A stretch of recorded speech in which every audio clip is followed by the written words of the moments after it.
15-20 বছরে এই গার্মেন্ট শিল্পে কি নতুন কোনো ইনভেস্টমেন্ট হয়েছে? আমাদের দেশে ইনভেস্টমেন্ট দেশের লোক কি করছে? কিন্তু আমার নিজের দেশের লোকেরা যদি ইনভেস্ট না করি, তাহলে ফরেন ইনভেস্টররা কেন ভাববে যে আমাদের দেশে ইনভেস্টমেন্ট করা লাভজনক?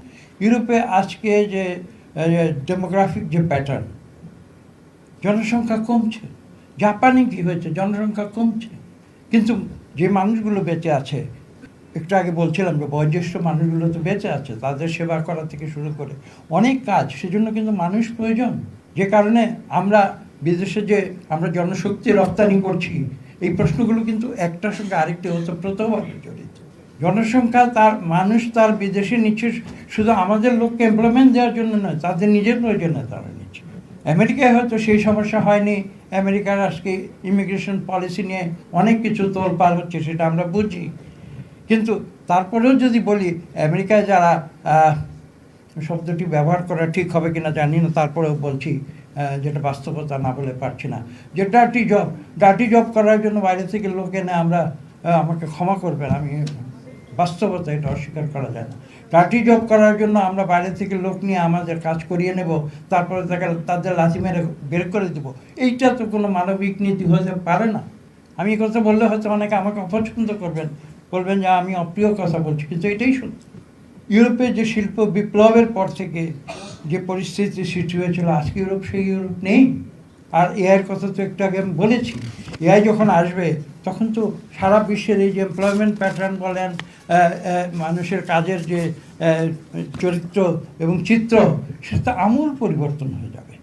কাজে আমাদের এই সব কিছু ভেবে আমাদের ভবিষ্যৎ নীতিমালাগুলো গ্রহণ করতে হবে। আমরা আমি এখানে আন্তর্জাতিক সম্প্রদায়ের প্রতিনিধিরা রয়েছেন, আমি আরেকটি গুরুত্বপূর্ণ, এখানে আমন্ত্রণ করা হয়েছে কিনা জানি না, আমি আইটিও, ইন্টারন্যাশনাল ট্রেড অর্গানাইজেশনের কথা বলছি। আমরা বিগত এখন নয়, এখন থেকে 15, 20, 25 বছর আগে আমরা শুনে এসেছি free market, free trade, free মার্কেটের সঙ্গে যোগ হয়েছিল ফ্রি ট্রেড।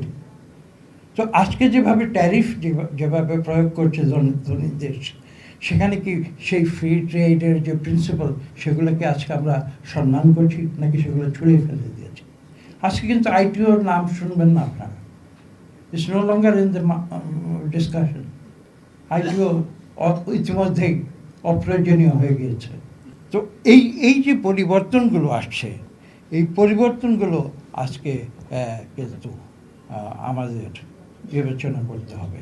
আমরা বাংলাদেশে যেমন বলি, আমি একটু উদাহরণ দিয়ে বলি, আমরা বাংলাদেশে ইনভেস্টমেন্টের কথা বলি, এবং যখনই ইনভেস্টমেন্টের কথা বলি আমরা বলি এফডিআই, ফরেন ডিরেক্ট ইনভেস্টমেন্ট আনতে হবে, সেই পরিস্থিতি সৃষ্টি করতে হবে, এটাকে আকর্ষণীয় করে আনতে হবে। আরে আমি কি এই প্রশ্ন কোনোদিন করেছি যে ফরেন ডিরেক্ট ইনভেস্টমেন্ট আনার আগে আমার নিজের দেশের যারা, আমি তো ফ্রি ট্রেডে বিশ্বাস করি, ক্যাপিটালিস্টিক সিস্টেমে আমরা বাস করছি, যেটা সত্যি, আমাদের দেশে ইনভেস্টমেন্ট দেশের লোক কি করছে? এই প্রশ্নটি কি আমরা কোনোদিন করেছি? আমি খোলাখুলি বলছি, বিগত 15-20 বছরে, এই যে আজকে গার্মেন্ট যে শিল্পের কথা বলছেন, গত 15-20 বছরে এই গার্মেন্ট শিল্পে কি নতুন কোনো ইনভেস্টমেন্ট হয়েছে? হয়নি। আপনারা একটা করে পরীক্ষা করে দেখুন, আই ক্যান গ্যারান্টি কোনো নতুন ইনভেস্টমেন্ট গার্মেন্ট ইন্ডাস্ট্রিতে এই বিগত 15 বছরে সামান্য হয়তো হয়ে থাকতে পারে। বরঞ্চ উল্টো হয়েছে, আমরা বলেছি ফরেন ইনভেস্টমেন্ট আনতে হবে। ফরেন ইনভেস্টমেন্ট অবশ্যই আনতে হবে, আমি সেটা বিরোধিতা করছি। তারা যখন এদেশে ইনভেস্ট করা প্রফিটেবল মনে করবে, তখন তারা এখানে ইনভেস্ট করবে।